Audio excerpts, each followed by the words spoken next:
وتوضيح الفاليو بتاع التكنولوجي بتاع الاي سينك. وسعيد بوجودي مع الاستاذ الدكتور رائد المتولي، وسعيد كمان بتقديمي للاستاذ الدكتور محسن الشافعي، وهو في الحقيقه علامه من علامات الاي سي يو، الريسبيراتوري اي سي يو. والاستاذ الدكتور محسن الشافعي طبعا غني عن التعريف، وهو يمتاز بالبساطه الشديده في المواضيع المعقده بقوه. فبيسعدني ان انا اقدم طبعا الاخ الغالي الاستاذ الدكتور محسن الشافعي، وهيكلمنا على المونيتورنج جرافيكس اوف ان اي في اي سي يو فنتيليتورز. وبنطالبك يا دكتور محسن تلتزم بالوقت، او طيب نزود لك دقيقتين من دلوقتي. شكرا دكتور محمد بيه، شكرا تقديمك الرائع. دكتور خالد مجهود رائع، حضور ممتاز، نشكر صبركم، ويا رب ان شاء الله ما يبقاش المؤتمر التام للجميع مؤتمر التامينين باذن الله تعالى. اكلم حضراتكم على الجرافيك مونيتورنج. لما بنشوف عن فيه this highlight shadow، انت ولا انت عارف حاجه عنه الا لما بتعمله منظار فتشوفه كده. نفس الكلام لو انت قدامك المكنه ديت وفقط بص عليها من غير جرافيكس، اكنك ما انت شايف حاجه. so the graphic monitoring like يعني your eyes navigating through the lung of your patient.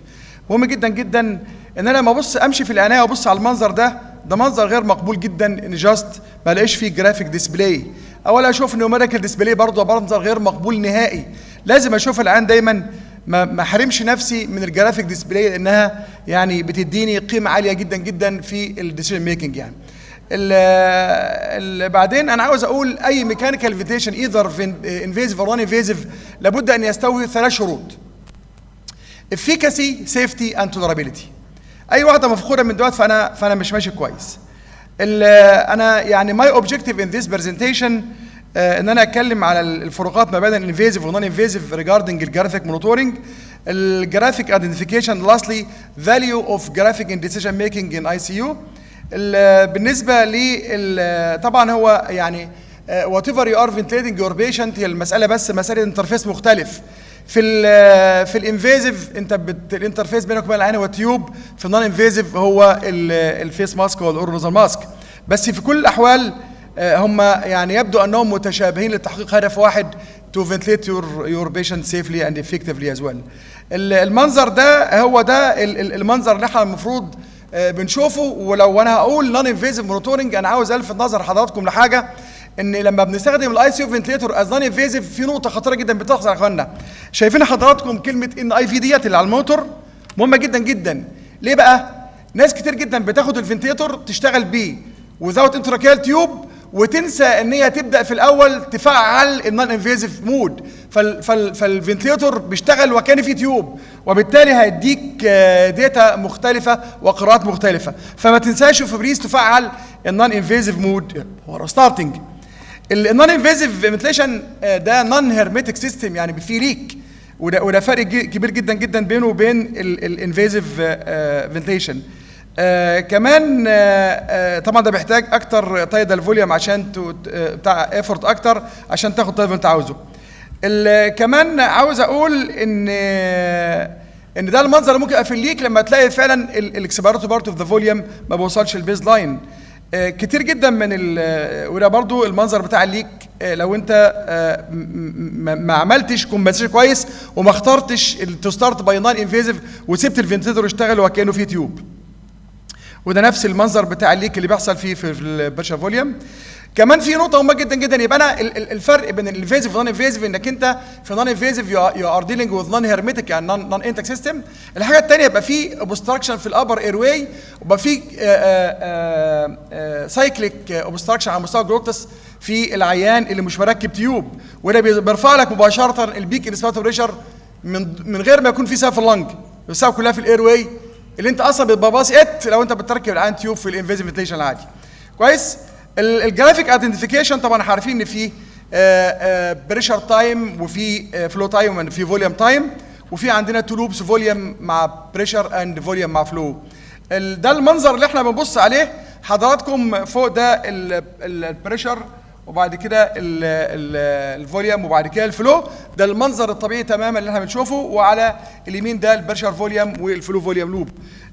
طبعا احنا يعني مينلي في نون انفيزيف فنتيليشن اي سي يو بنركز اكتر على الجرافس اكتر من اللوبس الحقيقه. البريشر طبعا ده المايسترو بتاع الجراف، يعني ولذلك دايما لازم البريشر يتحط دايما فالستارتنج بار فوق في الستارتنج تراك. المنظر ده لو حضراتكم تبص عليه مهم جدا جدا ان البريشر تايم كيرف ده يقول لك اذا كان عندي تريجرنج فيتور نوت. يعني حضراتكم المنظر ده تفتكروا العيان بياخد نفس ما بياخدش نفس؟ يعني هل العيان بيتريجر الفنتليتور ولا الفنتليتور شغال لوحده؟ في المنظر ده ما فيش عندك نيجاتيف ديفليكشن في ستارت في الاسبيريشن، وبالتالي يقدر البريشر تايم كيرف يقول لك اذا كان عندي تريجرنج ولا لا. الحاجه الثانيه يقدر يقول لك العيان على بيب ولا مش على بيب، العيان على بيب ولا مش على بيب؟ على بيب، صح؟ على بيب. يقدر يقول لك اللي عندي على اني مود، اللي عندي على كنترول على كنترول مود وعلى سبونتينيوس مود. لو لقيت السايكل تايم فيكسد يبقى العام بيشتغل على كنترول مود، لو السايكل تايم فاريبل يبقى سبونتينيوس بريسنج. اوكي؟ الحاله اللي بعد كده يقدر يقول لك البريشر ده اهو اذا كنت انت حاطط العيان ده على فوليوم فنتليشن ولا على بريشر فنتليشن. لو البريشر ده فيكسد زي ما حضراتكم شايفين كده يو ار ديلينج وذ بريشر فنتليشن. لو بصيت على البريشر ده اهو ولقيت في عندك تو بيكس، واحده بيك قصاد بريشر والثانيه قبل اهو والبقى فاريبل يبقى انت بتشتغل فوليوم فنتليشن. بس انا عاوز اقول لحضراتكم على حاجه، في نقطه، دي نقطه خادعه جدا جدا. امتى تبص على منظر البريشر تايم كيرف وتلاقي فيه تو بيكس؟ لو انت عملت سيتنج البلاتو تايم. لو انت ما عملش تايم فور بوز في الاسبيريشن انت هيبان لك برضه وكأن البريشر فلات تبد. ولذلك فكره انك انت تاخد القصه بالسليقه اكتر من الفهم يبقى خطا. If there is no plateau setting for this pattern it seems as if flat اكنه بريشر كنترول. بس الفرق ايه؟ هتلاقي الفاريابيليتي في الفوليوم فاريبل اما في البريشر فيكسد. بالمنظر ده بقى في بيك وبلاتو لو انت بتشتغل فوليوم وبقى اونلي 1 بريشر. الفلو كيرف فيري امبورتنت، مهم جدا جدا ان احنا في جزء بيترسم فوق البيز لاين which is انسبيراتوري فلو عكس النورمال سبونتينيوس بريسنج. وبعد كده عندك الاكسبيراتوري فلو ده اللي تحت طبعا ده الماكسيمم اكسبيراتوري فلو، واللي تحت ده كله الازرق ده كله اسمه افيلابل اكسبيراتوري تايم which is very important. لما يكون عارف في اوبستراكشن بتلاقي التايم اوف اكسبيريشن اكتر وتلاقي البيك بتاعته بقت امبيوتيتد. كمان ممكن ما تلاقيش الاكسبيريشن يوصل البيز لاين زي ما بقول بعد كده لو العام فيه اير ترابنج زي ما الزملاء اللي كانوا بيتكلموا. في نقطه خطيره جدا عاوز الفت نظر حضرتك وانتم ممكن تشوفوها كتير جدا، بتبص على الفلو تريسنج احيانا في بعض الفنتليتور تلاقي مرسوم الجزء اللي فوق واللي تحت مش مرسوم. شفتوها؟ هي كانت معاها الصوره للاسف. بتلاقي الجزء اللي فوق ده بس مرسوم اما اللي تحت الازرق ده مش مرسوم. على طول تعرف ان السنسور بتاع الاكسبيراتور فالف بايظ. تمام؟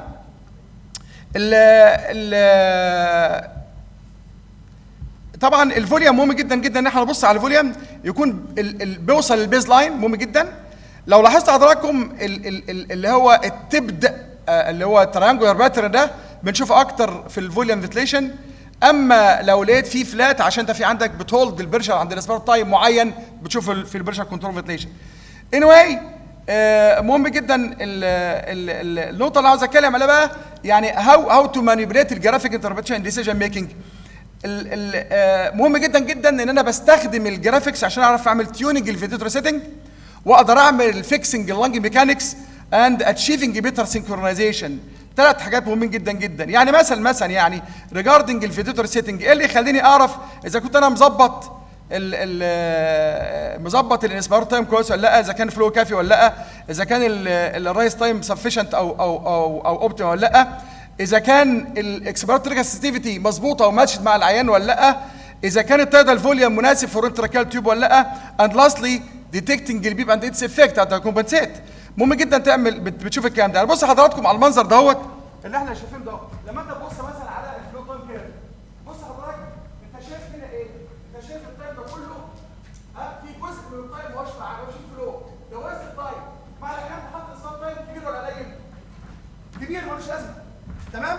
On the other side يعني انت if you are sitting undue in spare time you are doing very bad. في المقابل المنظر اللي قصاد اهو المنظر التاني ده اهو لو حاسس انت عامل ايه؟ عامل سيتنج ان سبار تايم ماشي؟ هتخلي سو ستيل انت عندك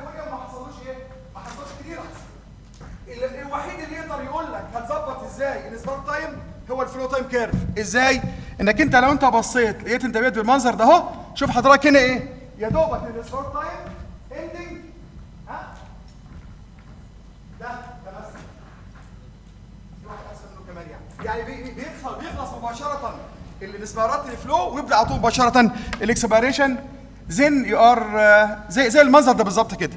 ده الاوبتيمال سيتنج اوف الاسبارات تايم. تمام؟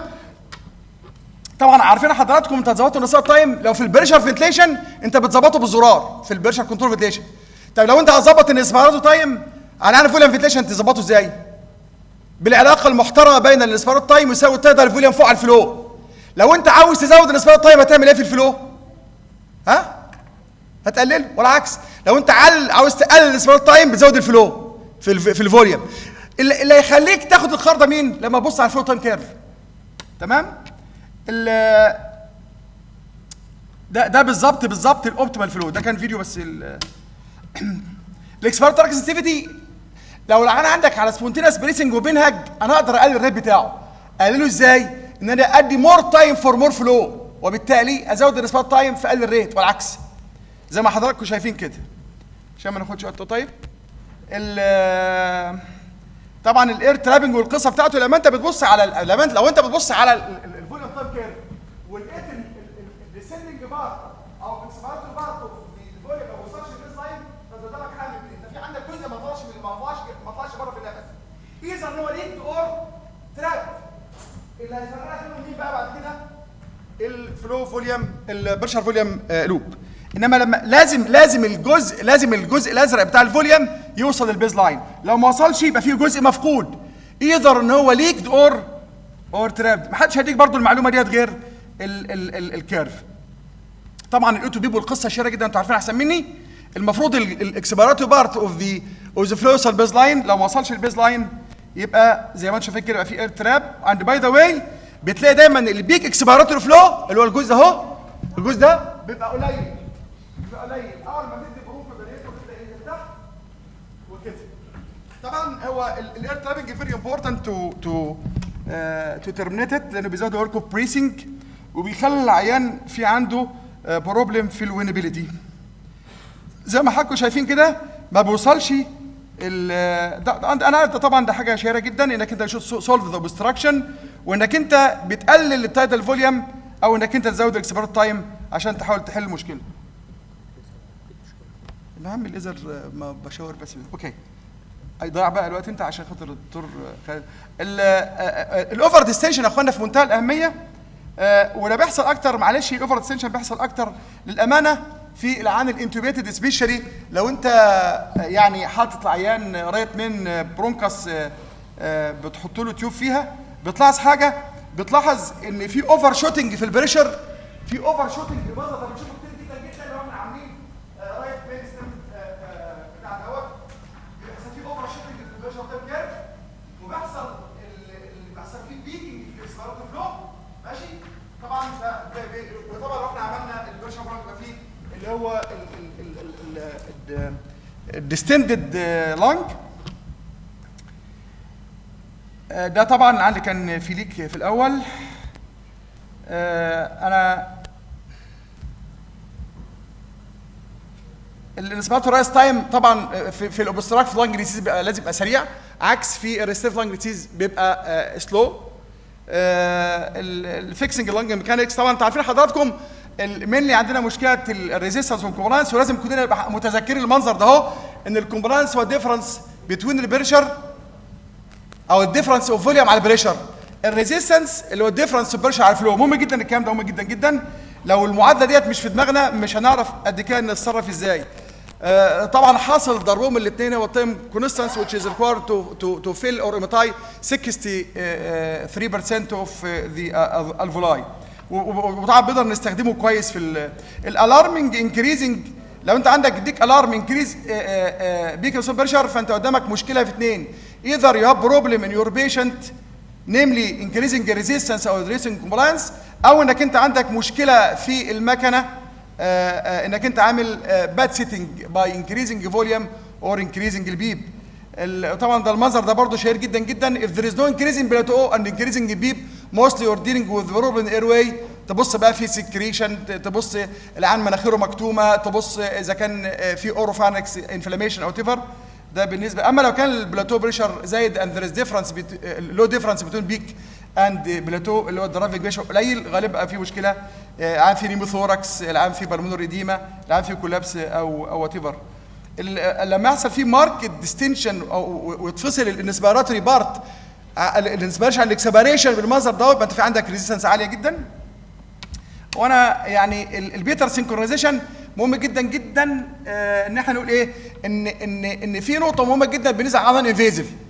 هل العيان اللي على الانفيزيف والنون انفيزيف في فرق في القصه دي؟ العيان اللي على العيان هم لو دقيقتين بقى الدكتور محمد قال عليهم عشان يبقى خدنا حقنا.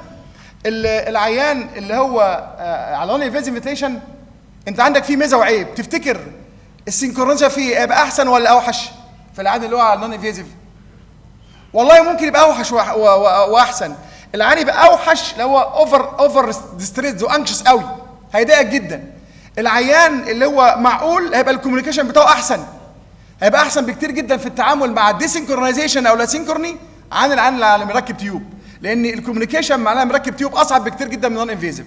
المهم احنا عندنا بيحصل مشكله يا اما في بدايه النفس اللي هو بروبلم في تريجرنج، يا اما اثناء الاسبيريشن اللي هي تارجت بروبلم، يا اما وين ذير از سايكلينج فور ذا بريس. في مجموعهم كلهم كل واحده من دول حاجتين. ان افكتيف تريجر او تريجر ده مشكله في التريجرنج، فلو ستارفيشن او اوفر فلو في التارجت فلو، ايرلي تريجرنج او ديلي تريجرنج في السايكلينج وين يو ار ترميتنج ذا بريس. بسرعه طبعا. بس انا عاوز اقول لحضراتكم اي نيجاتيف ديفينيشن في البريشر تايم كيرف انديكيتنج بيشنت ايفورت. ده نبقى احنا عارفينها كده يعني كل اللي انت شايفه ده حضرتك بيشنت ايفورت، بس زي ما انت بص كده في بيشنت ايفورت هنا and there is no associated cycle مكان السهم كده، ده الافكتيف تريجر. المنظر الثاني دهوت بتاع عيان اللي في عندك تريجرز في اوتو تريجرنج.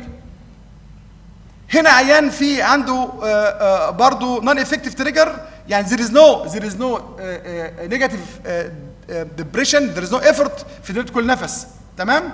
هنا في عندنا مشكله في الفلو. لو بص لاحظ حتى في البشره كيرف تلاقي في كوبنج انتيريور او في كونفكستي فوق ماشي انديكيتنج فلو ستارفيشن. الفلو ستارفيشن في البشر كنترول فنتليشن ما فيش فيه مشكله، انما المشكله اكتر في مين؟ في الفوليوم فنتليشن. زي ما انت شايف المنظر ده حضرتك في الاسندنج بارت اوف ذا بريشر تايم كيرف بتلاقي فيه كوبنج بالمنظر ده اهو. ده اوفر اسيستنس بقى، العيان واخد فلو اكتر من اللازم. ده بريماتور سايكنج لما يبقى الفنتلاتور تايم اقل من البيشنت تايم، وبيحصل ان العيان لسه عنده نفس وحصل فيه بريماتور كلوجر او سايكلينج في الفنتليتور. الديلايد سايكلينج بتحصل عكس بقى لما الفنتليتور تايم بيبقى اكتر من البيشنت تايم. وفي هذه الحاله العيان بيدي نفس ايرلي. وانا كده يعني تقريبا كده عملت مقدمه لورشه العمل يعني اللي هو الفيزيفيتيشن جرافيك. شكرا جزيلا.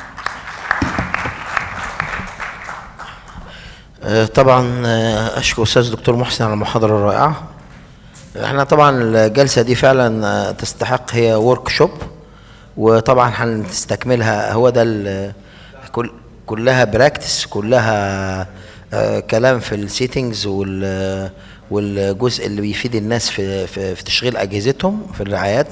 وان شاء الله هنكمل لمده ساعه الا ربع في الهاندز اون نون انفيزيف فنتيليشن للمجموعه اللي هي مسجله هاندز اون، واللي ما مسجلش وعاوز يسجل يتفضل يسجل.